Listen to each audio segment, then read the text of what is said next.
I'm so pleased to be here in this very inspiring event, and thank you for inviting me. I hope I can add something to the knowledge we shared in these days.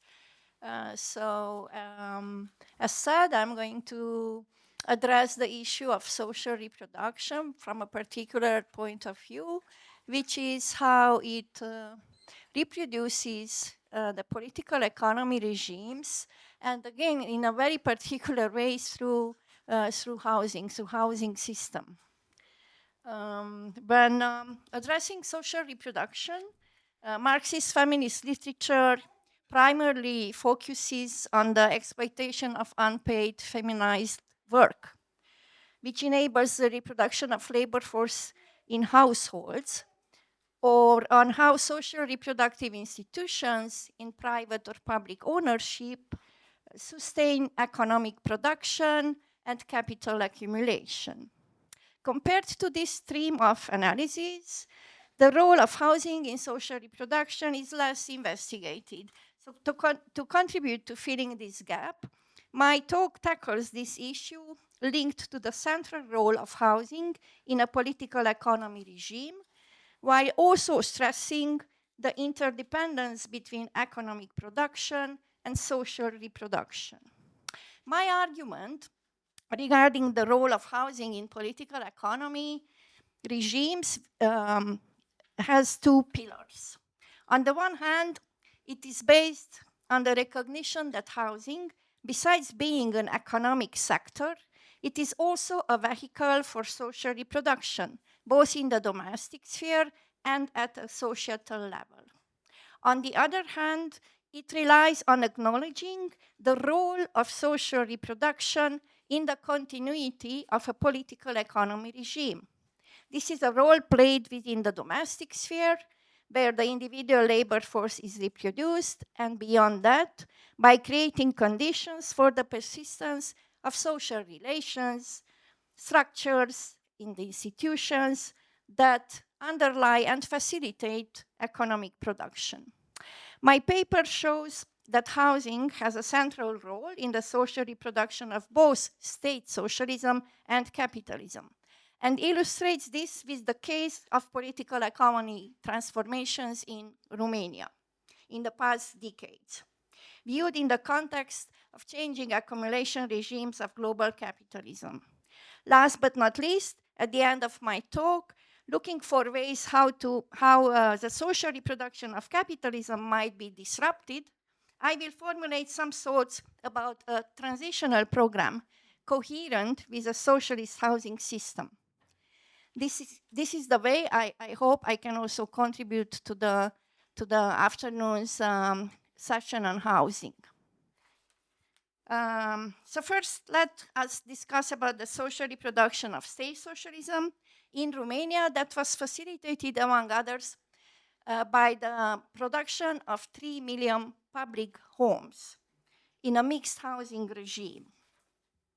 The later legally and practically assured housing in personal property. However, this type of private property was under strict state control. The construction of public housing was financed by the surplus value created by the labor force, which was directed towards the state budget and distributed according to a centralized plan to make public goods and services accessible to everyone.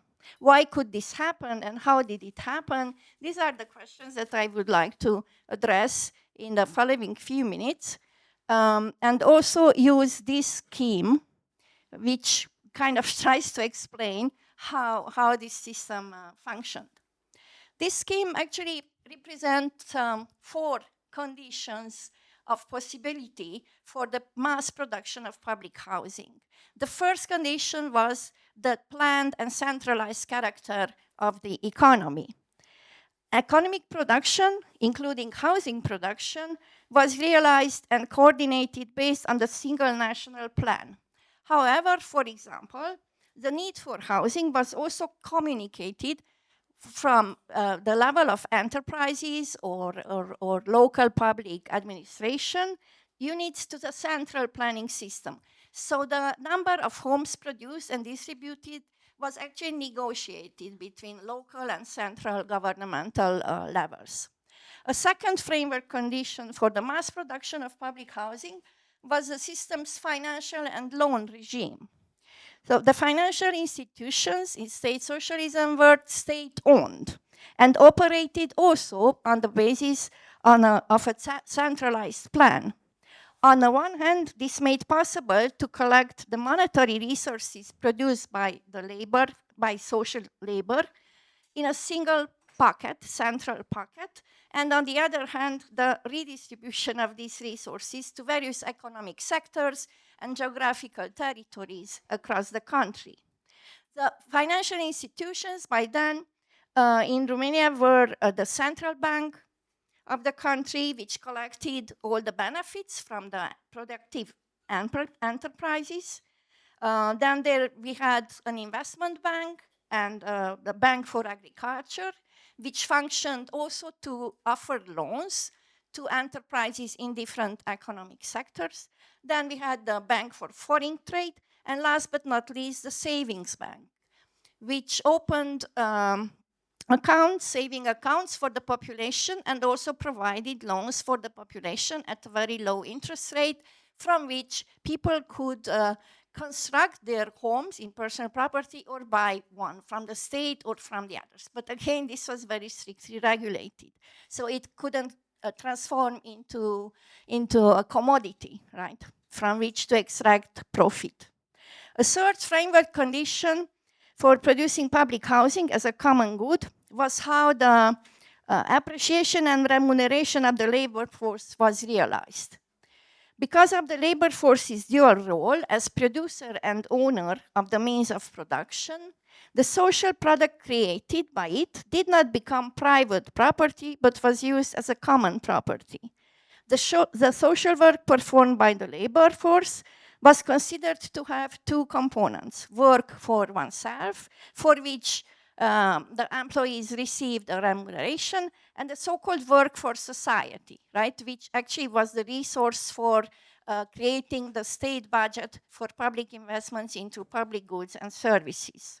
So the labor force created surplus value in socialism too, but that surplus value had another trajectory and destiny. So it didn't become the resource for profit, for capital accumulation, but it became for the benefit of the whole society. The fourth framework condition that enabled the mass production of public housing was the price system. The prices were set in the planning process, not on the market. However, the market played an important role in state socialism. The social product created by the labor force was realized through the exchange of goods on the market. And the market was also an instrument through which the state monitored the relationship between production and consumption, respectively supply and demand. So these four conditions discussed above made it possible under state socialism to use the national income through two funds. One was the accumulation or development or investment fund, and the other the consumption fund, right? So the accumulation fund actually was allocated for investments, including investments in housing. Obviously, also other investments in industrial production, construction work, etc. But housing was also considered as an objective for investment. The other part of the national income, the consumption fund, had two components on its turn. One was the so-called individual consumption fund, and the other one was called the social consumption fund. And the social consumption fund actually was about the state budget, which was allocated to cover the cost of non-productive spheres, right? Cultural institutions, social institutions, healthcare, schools, but also this was this fund which provided money for the maintenance of public housing. So the dismantlement of state socialism in the context and under the pressure of globalized and neoliberalized capitalism in 1990s meant, among others, the collapse of this mixed housing regime. Probably everybody knows that starting with the 1990s, the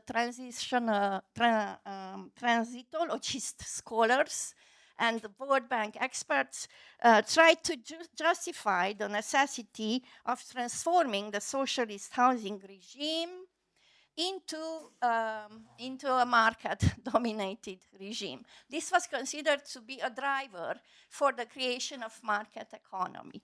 I'm sure that everybody from our region observed these processes. As a result of that, or in the process of that, more precisely, what happened was the massive privatization of state-owned housing stock and the dramatic decrease of the newly constructed public housing. Southern and Central and Eastern European countries ended up having the most residualized public housing system on the continent.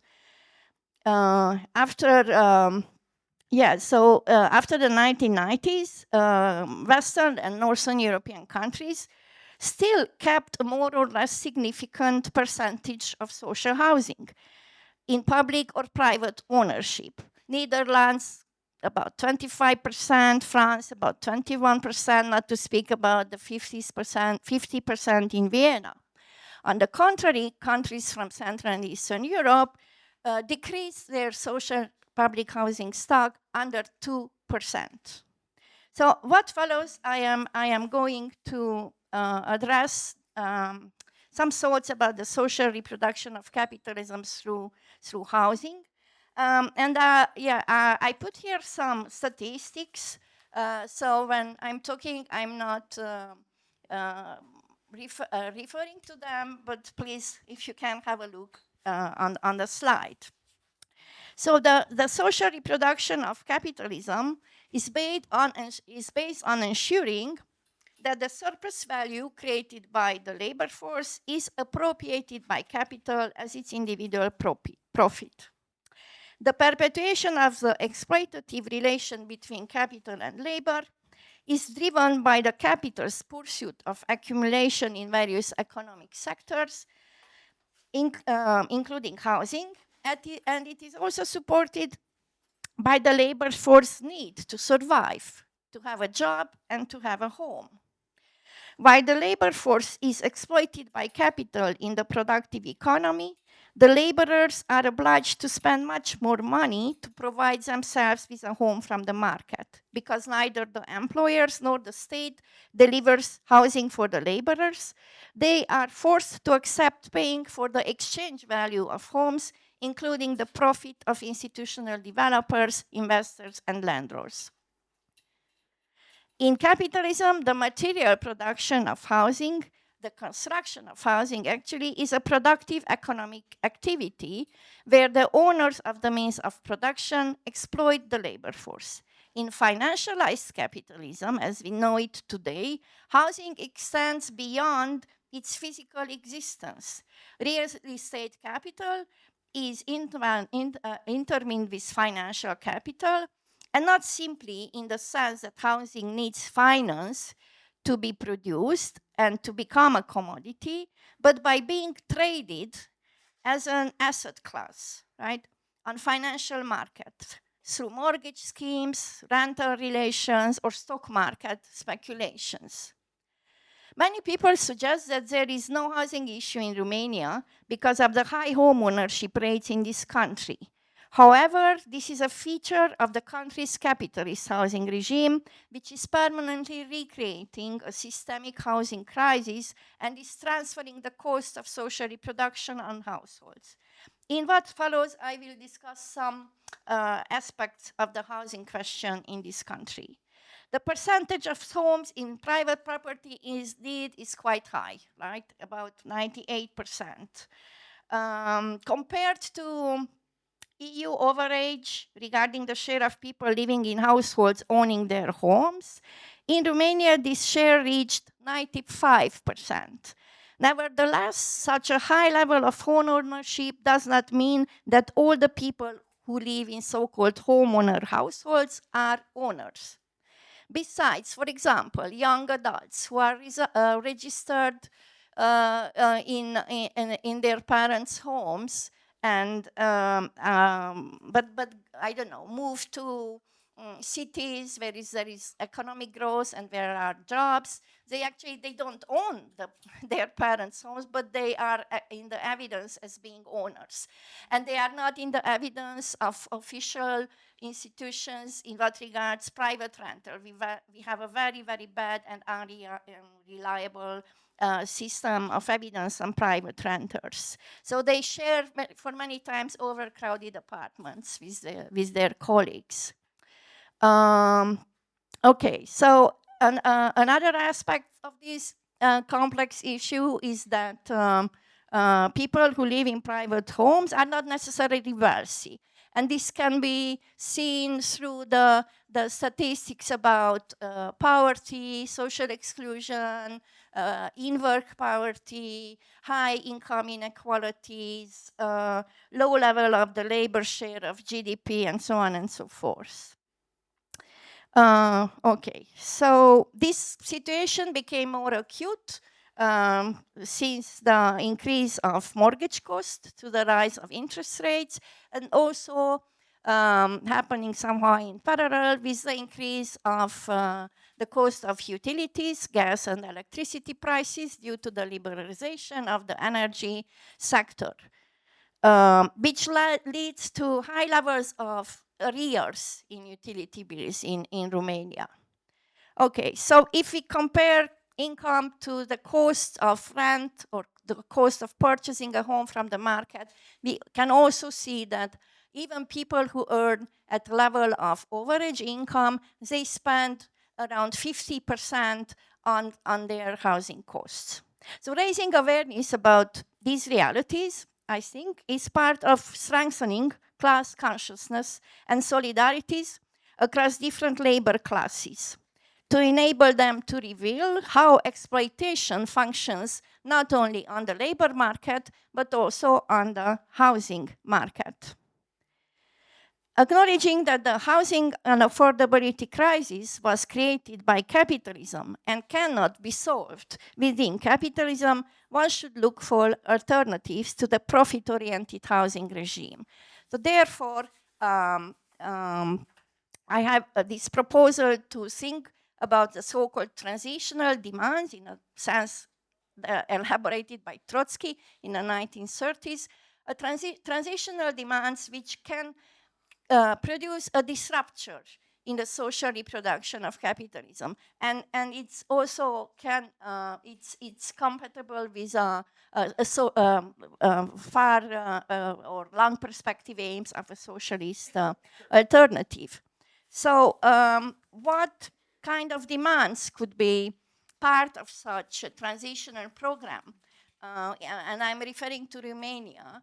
And maybe, we can start by saying that the Constitution should recognize the right to adequate housing as part of the right to a decent life.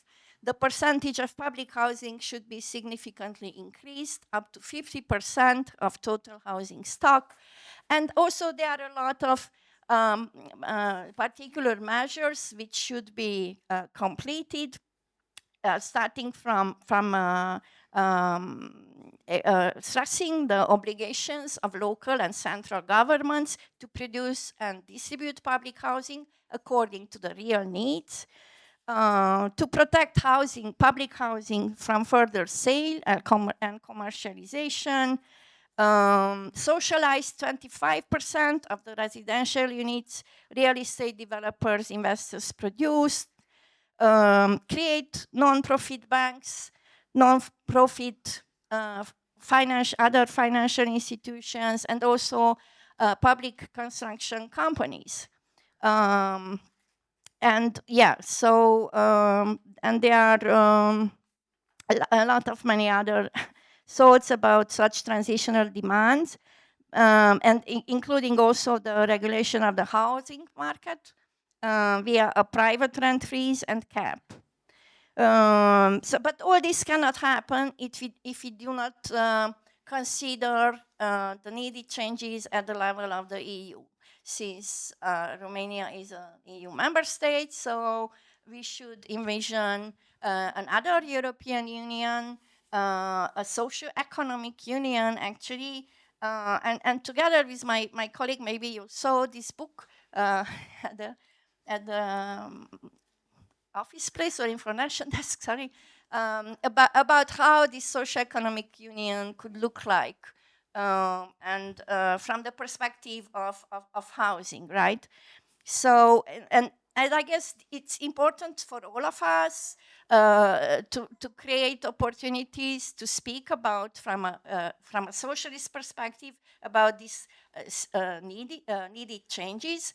Among others, because recently we could see that an energy and housing commissioner was appointed by the European Commission, and they also announced a so-called plan for affordable housing in Europe. So we can expect that this will not be according to a socialist scenario. Nevertheless, I guess we should at least push these ideas very firmly and radically wherever we can. So, for example, social housing, we should say, it should be accepted from the competition rules of the European Union. Social housing should not be provided only for the very poor or homeless people. Financial markets and institutional landlords need to be regulated more tightly at the European level. And a European housing strategy should be elaborated to provide resources for public investments into public housing, and to follow this obligation through different mechanisms through which the European Commission actually controls the member states, right? So we should include housing in this sense into the European semester, into the national reform programs, into the cohesion policy, and so on and so forth. And I don't know, following the model of this renovation wave, you know, that the EU spent quite a lot of money on that, a social and public housing wave should be promoted.